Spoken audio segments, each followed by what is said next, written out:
ዶክመንት ነው የላከችው፣ ብዙ ፎቶ ነው የላከችው፣ ብዙ ቪዲዮ ነው የላከችው። አሰረታ አባት የበፊቱን ፎቶ ስመለከተውና በኋላ ያለውን ፎቶ ስመለከት በጣም እንግዲህ በዚህ ጉዳይ ላይ ረጅም ጊዜ ሰርቻለሁ። ፍልፍሉ እኮ በጸበልና በእምነት እንደምትድን ታውቀዋል። እያንዳንዱ ቤት መተት አንኳኩቷል። እያንዳንዱ ቤት ተንኮል አንኳኩቷል። እያንዳንዱ ቤት ድግምት አንኳኩቷል። እናታችሁ ያሰራችባችሁ ሰዎች አላችሁ። አይገርማችሁ? ያሉኝ ነው እንግዲህ በ3 ወር ውስጥ ትሞቻለሽና ጠንቋይ ጋር ሄደሽ አነጋግሪ የሚል መጥሪያ ነው ያመጣችላት። ልባል ዘመድ አዝማዴ ጓደኛዬ በሉ ሰው አይታመንም፣ የሚታመነው እግዚአብሔር ነው። እሺ እኔ ራሴ ማመን እስኪያቅተኝ ድረስ ነው እላችሁ። ፎቶን ሳስተያየው ኮፒ ያቺኛዋ ልጅ መስላለች። ዘመኑ በጣም በጣም በጣም ከፍቷል። ተጠንቀቁ። ትምህርት ቤት ውስጥ ህፃናት በመቀስ ፀጉር እየቆረጡ ለወላጆቻቸው የሚያቀብሉ ህፃናት እንዳሉ ሰምቼ ደንግጫለሁ። ቤታችሁ ውስጥ እባብ ማምጣት። እቺ ሴት አሁን ለምሳሌ ቤቷ ውስጥ እስስት ይመጣል፣ ቁጫጭ ይመጣል። ስትሮክ ማለት ቀጥታ ትርጉሙ የሞት መንፈስ ማለት ነው። አባቶች ይጣራሉ፣ ነጠላ ጋርደን ነው የምንቀድሰው ይላሉ። እናም እኛ በሞቀ ቤት ውስጥ እየኖርን ለአጋዕዝተ ሥላሴ እንዴት መሆን አቃተን ብለን ጥሪ ካስተላለፍንበት ዕለት ጀምሮ መቀነታችሁን ፈታችሁ፣ ከቤተሰቦቻችሁ በጀት ቀንሳችሁ፣ ወዳጅ ዘመዶቻችሁን አስቸግራችሁ፣ እነሆ ባላችሁን ገንዘብ ለ2 ሰዓታት ያህል በእግር እየተመላለስን ሲሚንቶ፣ ብረት፣ አሸዋና ድንጋይ እያመላለስን በእናንተ ድጋፍ የጀመርነው የሥላሴዎች ቤት እዚህ ደርሷል። ለቀድሞ በሥላሴዎች ስም እያመሰገንን ለቀጣዩም እስክንፈጽመው ድረስ እንዳትተውን እየተማጸንን እንደጀመርነው በጋራ እንድንጨርሰው አደራ እንላለን። አሁንም ድጋፋችሁ አይለየን። በሊቦ ከምከም ወረዳ የመስኪየ ሥላሴ ቤተ ክርስቲያን አሰሪ ኮሚቴ በዛሬው መርሃ ግብር 2 ወሳኝ የሆኑ ጉዳዮችን ይዤ ቀርቤያለሁ። ማን ያዘዋል እሸቱ የመተት ጉዳይ ከአቅሜ በላይ ሆነ እያለን ነው። ምንድነው የገጠመው የምንመለከተው ይሆናል። እንዲሁም ደግሞ በሁለተኝነት ስትሮክ የሞት መንፈስ የዳቦ ስም ነው፣ ሌላ አይደለም። እናም የምንወደውን ኮሜዲያን ፍልፍሉን ጸበል ከወሰድነው ነው ሊድን የሚችለው የሚል መልዕክት ያስተላለፈ ወጣትንም እናደምጣለን። ሁለቱንም በየተራ እንከታተላለን ማለት ነው። ሰላምታውን አርሳውትን በሀገር ውስጥና በመላው ዓለም ትገሩ የቻናሌ ተከታታዮች እንደምን አላችሁ? ይሄው በእግዚአብሔር መልካም ፍቃድ ተገናኝተናል። እንግዲህ ማስቀድሞ የማን ያዘዋልን ጉዳይ ነው የሚሆነው። ማን ያዘዋል ምንድን ነው ያለው የሚለውን ስንመለከት በጣም የሚገርም እና አስደንጋጭ ቪዲዮ ነው ይዞ የቀረበው። የዚህ የመተት ጉዳይ ከአቅሜ በላይ የሆነ ነው። ብዙ ሰዎች ታሪካቸውን እየላኩ ነው። እዚህ ጋር ያለችዋን ልጅ ተመልከቱ። ይሄ ከአፏ የሚወጣው ነው። ይሄ ሆዷ እንዲነፋ ያደረጉት ነው። ይሄ ገዳም ለመሄድ ስትል ቤቷ የሚመጣው እስስት ነው። ይሄ የምትመለከቱት ነገር በሙሉ በሚያሳዝን ሁኔታ የተሰራባት በምትወዳት እህቷና ለ10 ምናምን ዓመት ከልጅነቷ ጀምሮ በምታምናት ጓደኛዋ ነው። ይቺ ሴት ከገዳም ገዳም ስትዞር ለምንድን ነው ያልሰራላት? ለምንድን ነው? ገዳም ደርሳ መጣ ትነግራቸዋለች፣ ለእህቷ ትነግራለች፣ ለጓደኛዋ ትነግራለች። እንደዚህ ሆኜ የሚገርመው ነገር ፊቷ ጭምር እስኪወሰድ ድረስ የሷ ፊት ወዝ፣ የሷ ፊት ውበት ያቺ ጓደኛዋ መተት ያሰራችባት መንታት እስኪመስሉ ድረስ ፊቷ ጭምር ተወስዷልና ለእህቷ ለጓደኛዋ ትነግራለች ሚስጥሯን በሙሉ። እነሱ ደግሞ ሄደው ያሰራሉ፣ ያስገደግዳሉ። ይቺ ልጅ ለሰከንድ እንኳ አልጠረጠረችም። እሷ እግዚአብሔርን ስለምትፈራ ከገዳም ስለምትዞር ከቅዳሴ ከጸበሉ ቀርታ ስለማታቅ እግዚአብሔር ሰዎችን አፍቅሩ በሚለው ሕግ ሰዎችን ስለምታፈቅር እሷ እንደዚህ አይነት ቆሻሻ ነገር ሰዎች ላይ ስለማታደርግ እነሱ ማያደርጉ መስሏት ነበረ። ግን እነሱ ናቸው ያደረጉባት ማለት ነው። ነገር ግን እምነቷን ይዛ ጸንታ ስለሄደች እግዚአብሔር አምላክ ምን አስተርጎላታል? አስተርፏታል። እንግዲህ ባለታሪኳ ርዕሷ ነች። አስተምርበት ብላ ያንን መረጃ የላከችለት እሱ እንደተናገረው ማለት ነው። እና እንግዲህ ይች ልጅ መተት ተሰርቶባታል። መተት የተሰራባት በጣም በሚገርም ሁኔታ በምትወዳት እህቷና ከ10 ምናምን ዓመት በላይ ጓደኛዋ፣ የቅርብ ጓደኛዋ፣ የምታምናት ጓደኛዋ ሁለቱ በሰሩባት ነው እንደዚህ ሆነችው። እና መተት በሚያደርጉበት ሰዓት በጣም በሚገርም ሁኔታ አቤቷ ውስጥ እስስት ይመጣ ነበረ። በተለይ ገዳም መሄድ ስታስብ ማለት ነው። ይሄ አንደኛው ባህሪው ነው። እንግዲህ እናንተ ገዳም ለመሄድ ከእግዚአብሔር ጋር ለመነጋገር ስታስቡ እነዛ መተት እያደሱ የሚልካባችሁ ሰዎች መተቱን አዲስ አበባ የሚልኩበት ሰዓት ላይ ቤታችሁ ቁጭ ልትመለከቱ እባብ ሊመጣ ይችላል፣ ዘንዶ ሊመጣ ይችላል የመሳሰለው እና እዚች ልጅ ቤት ውስጥ ግን ይመጣ የነበረው በጣም በሚገርም ሁኔታ እስስት ነበረ። በምስሉ ላይ አሳይቷል። የባለታሪኳ ሆድ እየታየ ነው እንደምትመለከቱት እና ከዛ ውስጥ የወጣውን እያያችሁት ነው። ከአፏ የወጣውን ሰንኮፉ ነው ማለት ነው። በጣም በሚገርም ሁኔታ እና በጣም አስገራሚው ነገር እንግዲህ የተደረገባት ሴት በማን እንደተደረገባት በጣም እየሰማችሁ ነው አይደለ? በምትወዳት እህቷና ከ10 ምናምን ዓመት በላይ ጓደኛዋ ሆነች። ሊያም ደግሞ የምታምናት ጓደኛዋ አማካይነት ማለት ነው። እና እንግዲህ ገዳም ትመላለሳለች። ነገር ግን ያልሰራላት ለምንድን ነው? እሱም ሲናገር በደንብ ታደምጡታላችሁ። ከገዳም መልስ እችሊ በጣም ምስኪን ስለሆነች እነዚህ ሰዎች ያደርጉብኛል ብላ ስለማታስብ ስለማታምን ሁሉን ነገር ትነግራቸዋለች ሚስጥሯን። በቃ እዛ ገዳም ያየችውን ምን እንዳሳለፈች የመሳሰለ ነው። ስለዚህ እነሱን ያንን መረጃ ይዙና ደግሞ እሷ ባላሰችበት ሰዓት ላይ ያስገደግዱላታል። እሱ ቋንቋ ልጠቀም ብዬ ነው፣ የሚታወቅ ነው። መተት ያሰሩባታል ማለት ነው። እና እዛ ላይ ነው ጥሩ መልዕክት አስተላልፈዋል። ማን ያዘዋል? ለማንም ሚስጥራችሁን አትንገሩ። ለጓደኛዋ ትነግራለች ሚስጥሯን በሙሉ። እነሱ ደግሞ ሄደው ያሰራሉ፣ ያስገደግዳሉ። ዓላማ ለማንም ሰው ጸሎታችንን ለማንም ሰው የት እንደምን አንናገር፣ ሚስጢር ይሁን። የት ገዳም እንደምንሄድ ምን አይነት ነገር ጸሎት እንደምናደርግ ምን ጸጥ እንበል። ለማንም ሳንናገር እስቲ ተደብቀን እንሂድ። እኛና እግዚአብሔር አምላክ ብቻ ይወቅ።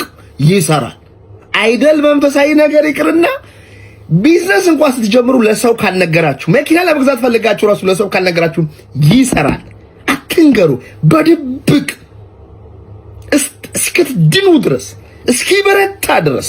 እቺ ሴት አሁን ታግላ እንደምንም ስትድን አስተምርልኝ ብላ ላከች። ከበረታችሁ በኋላ ጸበሉን ከያዘችው በኋላ ብርታት። ይሄ ድሮም ጀምሮ ስንለው የነበረው ነው። በፍጹም ምንም ነገር ስታደርጉ በዝምታ በሳይለንስ ይሁን፣ ለማንም አትናገሩ። ዛሬ ማንም የሚታመንበት ደረጃ ላይ አይደለም። እንግዲህ ጓደኛ ሊያውም የሚታመን ከጓደኛም አልፎ እህት ይታመናል ወይ ነው። እናም በጣም በሚገርም ሁኔታ የጓደኛዋ መልክና መተት የተለከባት ልጅ መልክ መንትዮች እስኪመስሉ ድረስ ውበቷ ሁሉ ተወስዶባት ነበር። አሁን አንዳንዶች ከዚህ በፊትም ብየዋለሁ፣ ውበት ይወሰዳል፣ መልክ ይወሰዳል ስንል የሚያሾፉ ሰዎች ነበሩ። ይሄው እየተመሰከረ ነው።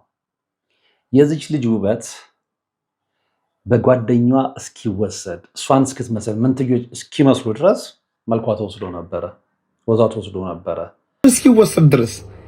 የእሷ ፊት ወዝ፣ የእሷ ፊት ውበት ያቺ ጓደኛዋ መተት ያሰራችባት መንታት እስኪመስሉ ድረስ ፊቷ ጭምር ተወስዷል። እና እሱ ብቻ አይደለም፣ እች ልጅ በፊት ከነበረችበት የጤና ሁኔታ፣ የትዳር ሁኔታ፣ የትምህርት ሁኔታ ከብዙ ነገሮች ቁልቁል የተመዘገዘገችው ነው ያለው። ነግረዋለች። ብዙ ዶክመንቶች ልካልኛለች ነው ያለው። እና ዛሬ የራስ ጥላ እንኳን የሚታመንበት ታይም ላይ አይደለንም። የራስ ጥላ እንግዲህ እህቴ ካደረገችብኝ፣ ወንድሜ ካደረገብኝ ማንን ነው ማምነው? ለዚህ ነው በሰዎች መካከል መቃቃርን፣ ጥርጣሬ አትፍጠሩ አትበሉ። ይሄው እየተመለከትን ነው። ባለታሪኳ ራሷ አቀርባ የነገረችውን ነው። ማን ያዘዋል? የነገረን። መጀመሪያ ከነበረችበት ከፍታ እንዲህ ነበር የወደቀችው። በአፍጢሟ ነበር የገባችው። ከሀብቷ፣ ከስራዋ፣ ከትዳሯ፣ ከጤናዋ ቁልቁል ነበር የወደቀችው። ግን እና በጣም የዛ አይነት ተመሳሳይ ታሪኮች ስለሚላኩ ነው እኔ ይሄ የመተት ጉዳይ ከአቅሜ በላይ ሆኗል ያለው። ኦፍኮርስ እንደውም እንደዚህ አይነት መርሃ ግብር እየሰራ በተመሳሳይ ይዘት ላይ ከምንሰራ ሰዎች ላይ ስለተቀላቀልክ ዌልካም ማለት እፈልጋለሁኝ። እና ያው የራስ ኮንቴንት እንዳለ ሆኖ እንዲህ አይነት ነገር እየቀላቀልክ ብትሰራም ቢያንስ ብዙዎች በዚህ ጉዳይ ላይ ነው እንዲኖራቸው ታደርጋለህ ብዬ አምናለሁ፣ አስባለሁ።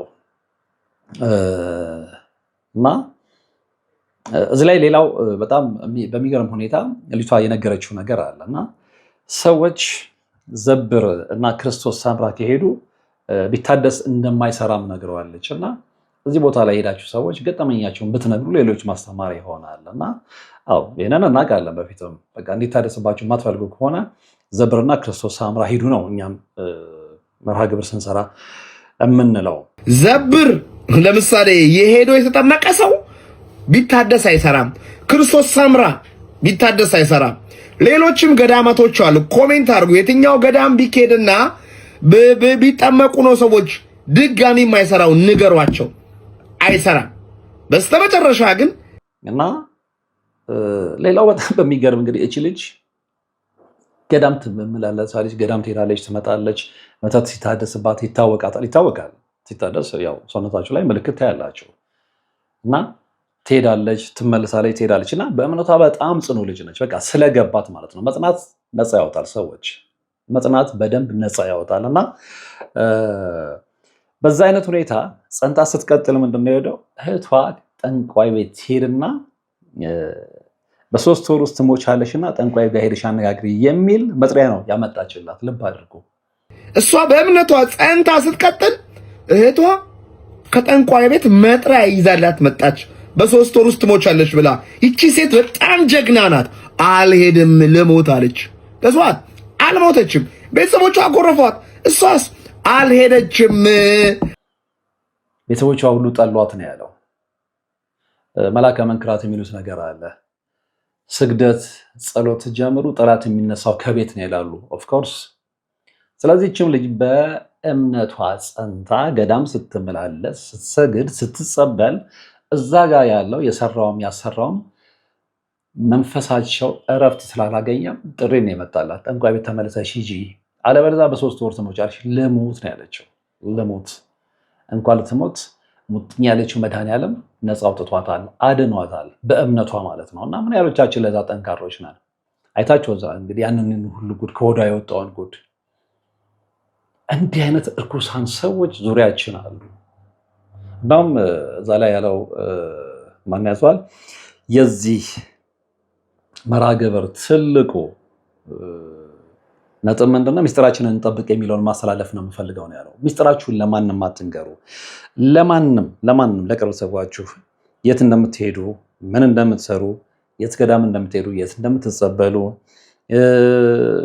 ምን እንደምናደርግ እቅዳችንን ይህንን የምንናገር ከሆነ ሰዎች በተለይ ደግሞ ክፉ ሰዎች የእኛን እድገት የማይፈልጉ የእኛን ውበት የማይፈልጉ የእኛን በሰዎች መወደድ የእኛን ግርማ ሞገስ የማይፈልጉ ሰዎች ይህንን መረጃ ይዘው ሄደው ነው የሚያሰሩበት። እና በምንም ተአምር ሚስጥራችሁን ለሰው ትንፍሽ አትበሉ። በጣም ብዙ ሰው በነገራችን ላይ ከዚህ በፊትም ብያለሁ፣ በመተት እያለቀ ነው። ሰዎች መተት ኢትዮጵያ ውስጥ ጄኖሳይድ ሆኗል፣ ጅምላ ጨራሽ ሆኗል። ይኸው እየተመለከትን ነው። እንደውም አሁን ሰዎች በድፍረት እንዲወጡ የደረሰባቸውን ነገር ማጋለጥ ሲጀምሩ ሰው አዌር የሆነ መጣ እንጂ ውስጥ ለውስጥ ብዙ ነገሮች ይታወቁ የለ እንደ ይፋ ስላልወጡ አይደለም ሚዲያ ላይ። እና አሁንም ሚዲያ ላይ ያልወጡ በጣም እጅግ አናዳጅ፣ አስገራሚ፣ አስደንጋጭ ታሪኮች በውስጣችን አሉ። እያንዳንዱ ቤት መተት አንኳኩቷል። እያንዳንዱ ቤት ተንኮል አንኳኩቷል። እያንዳንዱ ቤት ድግምት አንኳኩቷል። ይኸው ተመለከትን ነው የተመለከተ። አሁን አንዳንድ ሰው ውበት ይወሰዳል ሲሉ እንዴት ነው? እኔ የሚገርማችሁ ከ3 ነው ከ4 ቀን በፊት አንዲት እንግዳ ነበረችኝ በአካል ያገኘኋት። ፎቶ አሳይታኛለች። እሷም እንደዚህ የቀረበቻት ልጅ ነች። አሰርታ አባት የበፊቱን ፎቶ ስመለከተውና በኋላ ያለውን ፎቶ ስመለከት በጣም እንግዲህ በዚህ ጉዳይ ላይ ረጅም ጊዜ ሰርቻለሁ እና እኔ ራሴ ማመን እስኪያቅተኝ ድረስ ነው እላችሁ። ፎቶን ሳስተያየው ኮፒ ያችኛዋ ልጅ መስላለች። ኮፒ እኔን ያገኘችን ልጅ መስላለች። ዛሬ ማን ያዘዋል ያስተላልፈው መልእክትም ላይ ያየሁት ያንን ነው። መልኳን ወስዳ መንትዮች እስኪመስሉ ነው ያለው። እና መልክ ይወሰዳል፣ ሰዎች ውበት ይወሰዳል፣ ወዝ ይወሰዳል። አትጠራጠሩ። ጥርጣሬያችንን አለማመናችን ነው ገደል እየከተተን የመጣው እና በጣም በዚህ ጉዳይ ላይ በጣም የማንጠነቀቅ ከሆነ አሁንም ዋጋ እንከፍላለን። እየከፈልንም ነው፣ ዋጋ እንከፍላለን።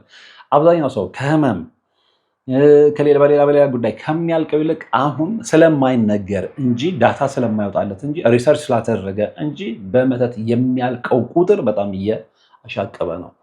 ስለዚህ ቴክ ኬር፣ ቤተሰባችሁን ጠብቁ፣ ራሳችሁን ጠብቁ፣ ልጆቻችሁን ጠብቁ። ትምህርት ቤት ሄደው ሲመጡ ውሏቸውን ጠብቁ። ትምህርት ቤት ውስጥ ህፃናት በመቀስ ፀጉር እየቆረጡ ለወላጆቻቸው የሚያቀብሉ ህፃናት እንዳሉ ሰምቼ ደንግጫለሁ። እንግዲህ ከልጆቻችን ጋር ትምህርት ቤት አንውልም፣ ከልጆቻችሁ ጋር ትምህርት ቤት አትውሉም። ስለዚህ ማን ነው የሚታመነው? ምን አይነት አስፈሪ ጊዜ ላይ ነው የደረሰው? ምን አይነት ዘመን ላይ ነው የደረስነው? ስለዚህ ሰው እንዴት ነው ሰላም ሆኖ የሚኖረው? እንዴት ነው ነፃ ሆኖ የሚኖረው? ከወርስ የእኛም ኃጢአት በዝቷል። የእኛም ኃጢአት ገደቡን አልፏል። ከቅዱስ መንፈስ ርቀናል። ጀርባችንን ለእግዚአብሔር ሰጥተናል። ግን እኛ ጀርባችንን ሰጠነው አልሰጠነው እሱ ምንም የሚጎልበት ነገር የለም። የሚጎልብን እንደውም እኛ ነን።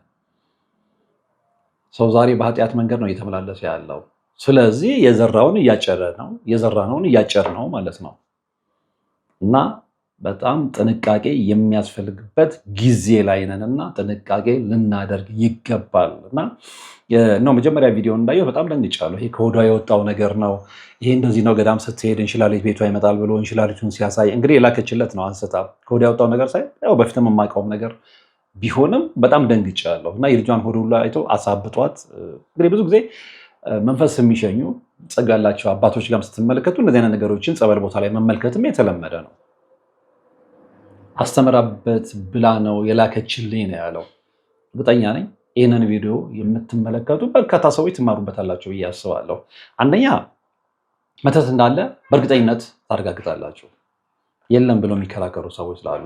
ሁለተኛ መልክ እንደሚወሰድ ከዚች ልጅ እውነት መገንዘብ ይቻላል።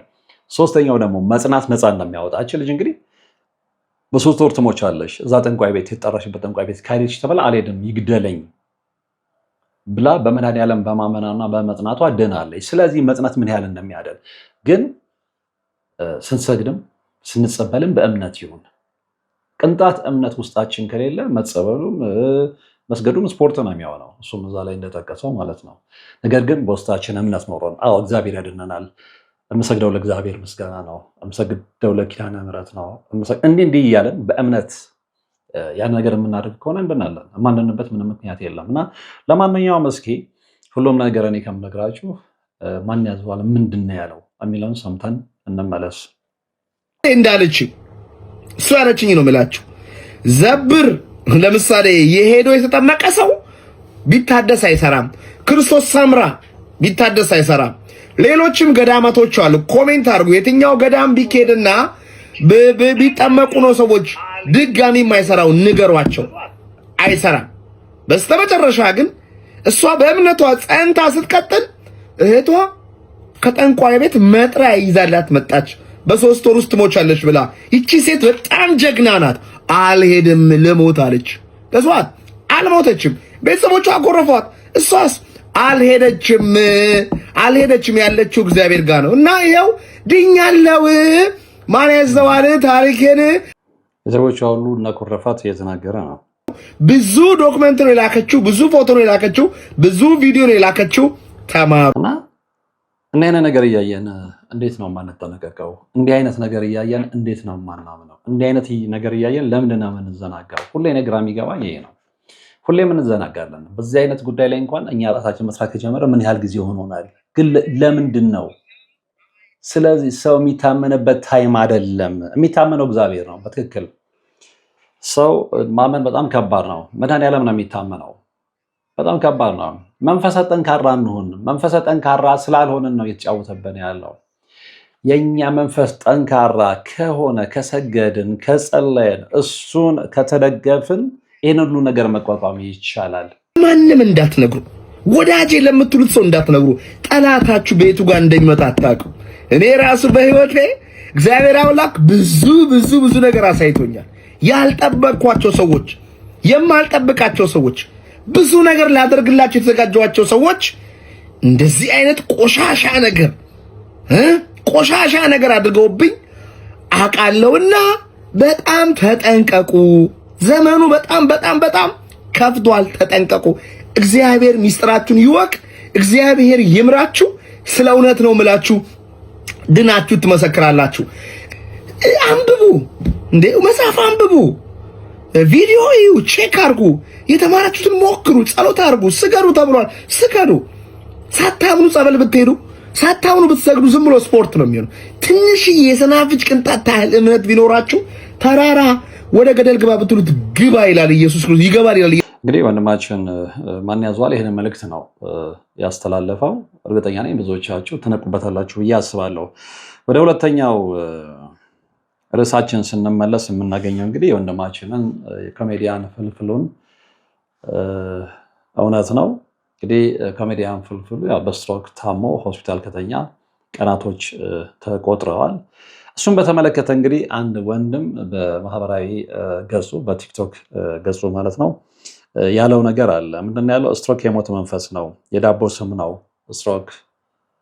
ስለዚህ ይሄንን ማወቅ መቻል አለብን። ስለዚህ የምንወደውን ኮሜዲያን ፍልፍሉን በረከትን ማዳን የምንፈልግ ከሆነ ይሄን ልጅ እንደውም እሱ 49 ጸበልን በስም ሜንሽን አድርጓልና ጸበል ይዛችሁት ሂዱ። መዳን የሚችለው በጸበል በእምነት እና በቅባ ቅዱስ ነው የሚል መልእክት ነው ያስተላልፈው። እስኪ አጠቃላይ መልእክቱ ምን ይመስላል የሚለውን አብረን ሰምተን እንመለስ። በጣም ነው የሚያሳዝነኝ የፍልፍሉ ነገር ማለት ነው። ለማንኛውም አብዛኞቻችሁ ያልገባችሁ ያልተገለጠላችሁ ስትሮክ ማለት ቀጥታ ትርጉሙ የሞት መንፈስ ማለት ነው። ስትሮክ ሌላኛው የዳቦ ስሙ ነው። ሕክምናው የሚያወጣለት የዳቦ ስም ለመሞታችን እንደ ምክንያት የሚደረግ እንጂ አብዛኞች ከዚህ በፊትም ያለፉት አርቲስቶች በሞት መንፈስ በሚላክባቸው ድንገተኛ አደጋ በሚመስል በመኪና አደጋ በሕክምና ስህተት በሚመስል ነገር እንደዚሁ በድንገቴ እናጣቸዋለን ማለት ነው። ነገር ግን በአብዛኛው ያልተረዳችሁት ሕክምናውን በአብዛኛው ስለሚሸውደን ስትሮክ ማለት እንደዚህ ነው፣ የደም መቋረጥ እንደዚህ ነው፣ የደም መርጋት እንደዚህ ነው እያለ ብዙ ስም ይሰጠዋል። ምክንያቱም ሽፋን ስለሚፈልግ። ፍልፍሉ እኮ በጸበልና በእምነት እንደምትድን ታውቀዋለህ። ስለዚህ ፍልፍሉን ወደ ፍሉ መድኃኔዓለም ሀያት ጸበል 49 ፍሉ መድኃኔዓለም ውሰዱት።